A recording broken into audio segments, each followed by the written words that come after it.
নমস্কার বন্ধুরা, আজ আমি নিয়ে এসেছি একদম নতুন ধরনের ভেন্ডির একটি রেসিপি নিয়ে, যেটা ভাত বা রুটি সব কিছুর সাথে খেতে কিন্তু ভীষণ ভালো লাগে।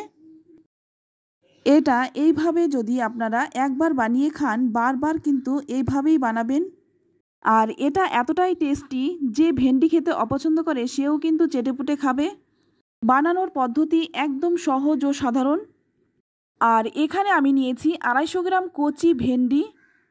অপরদিকে একটা কড়াইয়ের মধ্যে নিয়েছি কিছুটা জল, তার মধ্যে দিয়ে দিলাম 1 চামচ লবণ, তারপর ভেন্ডিগুলো দিয়ে দিচ্ছি। আর ভেন্ডিগুলো কিন্তু আমি আগেই ধুয়ে পরিষ্কার করে নিয়েছিলাম। এবার গ্যাসের আঁচটা হাইতে রেখে 2 মিনিট ফুটিয়ে নেব। এতে করে কি হবে, রান্নার পরেও ভেন্ডির কালার খুবই সুন্দর থাকবে। তরকারি রান্না হওয়ার পরেও কালার কিন্তু নষ্ট হবে না, দেখতে একদম ফ্রেশ লাগবে। তো 2 মিনিট ভেন্ডিটাকে ফুটিয়ে নিয়ে এবার জল থেকে তুলে নিলাম। অনেক সময় কি হয়, সবজি টাটকা দেখাতে সবজির মধ্যে কিন্তু কেমিক্যাল রং ব্যবহার করা হয়। তো এইভাবে যদি একটু ফুটিয়ে নেওয়া হয় তাহলে কিন্তু রংটা অনেকটাই উঠে যাবে। এবার ভেন্ডিগুলো দেখুন আমি অন্য একটা প্লেটে তুলে নিলাম। তারপর একটা শুকনো কাপড় দিয়ে ভেন্ডিগুলো মুছে নেব, যাতে করে ভেন্ডির গায়ে একটু জল না থাকে। তো দেখুন ভেন্ডির গাটা কিন্তু আমি খুব ভালো করে মুছে নিলাম। তো দেখুন ভেন্ডিটা কিন্তু একদম সেদ্ধ হয়ে যায়নি। আর কালারটা দেখুন কতটা সুন্দর লাগছে। এই কালারটা কিন্তু রান্না হওয়ার পরেও নষ্ট হবে না, একই থাকবে। তো এবার আমি ভেন্ডিগুলো কেটে নিচ্ছি। তো প্রথমে আমি বোটার দিকটা কেটে নিয়ে তারপর নিচ থেকে একটু ফেলে দিয়ে 2 টুকরো করে কেটে নিচ্ছি। তো আমি এখানে ভেন্ডিগুলো একটু বড় বড় করে কেটে নিলাম। এবার ভেন্ডিগুলো কাটার পর আবারও কিন্তু প্লেটে তুলে নিচ্ছি। সমস্ত ভেন্ডিগুলো কিন্তু কেটে তুলে নিলাম। এবার এর মধ্যে দিয়ে দিচ্ছি 1/2 চামচ হলুদ গুঁড়ো, দিয়ে দিচ্ছি 1/2 চামচ লঙ্কার গুঁড়ো। ঝাল যদি বেশি খান সেক্ষেত্রে ঝাল লঙ্কার গুঁড়োটা দেবেন, আর ঝাল কম খেলে কাশ্মীরি লঙ্কার গুঁড়োটা দেবেন। এবার এখানে দিয়ে দিলাম 3 চামচ বেসন, তারপর দিয়ে দিচ্ছি সামান্য একটু লবণ। এবার সমস্ত মশলার সাথে আর বেসনের সাথে কিন্তু খুব ভালো করে ভেন্ডিটা মেখে নেব। তো মেখে কিন্তু এইভাবেই 10 থেকে 15 মিনিট রেখে দেব। এতে করে মশলার যে কোটিংটা খুব ভালো করে ভেন্ডির গায়ে লেগে যাবে। এবার অপর দিকে কড়াই গরম করে নিয়ে এর মধ্যে দিয়ে দিলাম 2 চামচ সর্ষের তেল। তেলটা যখন ভালো করে গরম হয়ে যাবে তখন এর মধ্যে দিয়ে দিচ্ছি মেখে রাখা ভেন্ডিগুলো।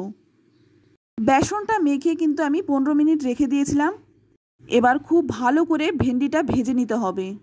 ভেন্ডি ভালো করে ভাজা না হলে বেসনের যে কাঁচা গন্ধটা তরকারিতে যদি থেকে যায় সেটা কিন্তু খেতে একদমই ভালো লাগবে না। তাই ভেন্ডিটা 10 মিনিটের মতো ভেজে নেব। এইভাবে যদি ভেন্ডিটা রান্না করা হয় ছোট থেকে বড় সকলেই ভীষণ পছন্দ করবে, আর খাওয়ার সময় একদম চেটেপুটে খেয়ে নেবে। ভীষণই টেস্টি আর মজাদার একটি রেসিপি। দেখুন আমি কিন্তু একটু সময় নিয়ে ভেন্ডিগুলো ভালো করে ভেজে নিলাম। তো ভেন্ডিগুলো ভাজা হয়ে গেছে, এবার কিন্তু তুলে নিচ্ছি। তো আমি আবারও বলছি ভেন্ডিটা কিন্তু খুব ভালো করে ভেজে নিতে হবে। তো ভেন্ডিটা ভালো করে ভেজে তুলে নিলাম। এবার ওই কড়াইয়ের মধ্যেই দিয়ে দিচ্ছি আরও 2 চামচ সর্ষের তেল। ফোড়নে দিয়ে দিচ্ছি 3টে শুকনো লঙ্কা, 1/2 চামচ দিয়ে দিচ্ছি 5 ফোড়ন। আর এই রান্নাটায় যদি ফোড়নে 5 ফোড়ন দেওয়া হয় এর গন্ধটা কিন্তু খুবই সুন্দর হয়।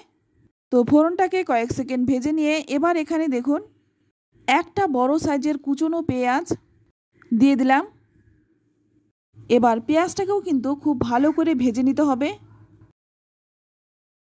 তো দেখুন পেঁয়াজটা কিন্তু ভাজতে ভাজতে লালচে রং ধরে গেছে। এবার এর মধ্যে দিয়ে দিচ্ছি 1 চামচ আদা রসুন পেস্ট, আর দিয়ে দিচ্ছি 3টে কুচনো কাঁচা লঙ্কা।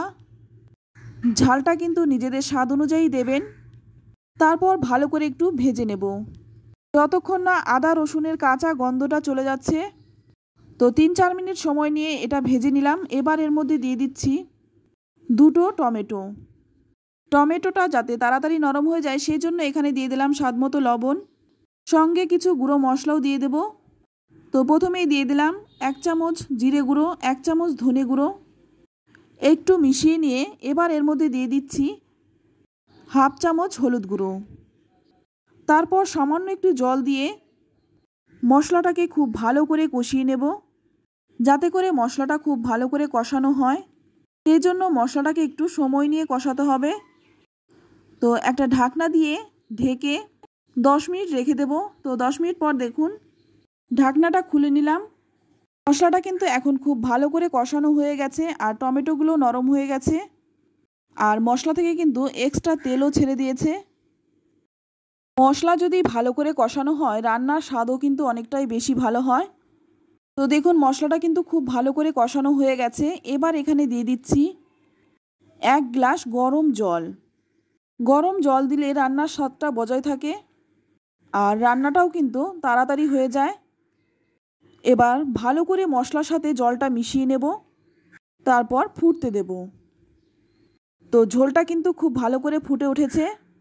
প্রথমে আমি ঝোলটাকে 5 মিনিটের মতো ভালো করে ফুটিয়ে নেব। ঝোলটা কিন্তু অবশ্যই করে আগে ফুটিয়ে নেবেন ভালো করে, এতে করেও কিন্তু রান্নার স্বাদ ভালো হয়। এবার এখানে দিয়ে দিচ্ছি ভেজে রাখা ভেন্ডিগুলো। দারুণ টেস্টি মুখরোচক একটি রান্না। একবার এইভাবে রান্নাটা করে দেখুন, আমি বলছি আপনারা কিন্তু ঠকবেন না। তারপর ভালো করে একটু মিশিয়ে নেব। তো দেখুন রান্নার পরেও কিন্তু ভেন্ডির কালার একই থাকবে, ভেন্ডির কালার কিন্তু নষ্ট হবে না।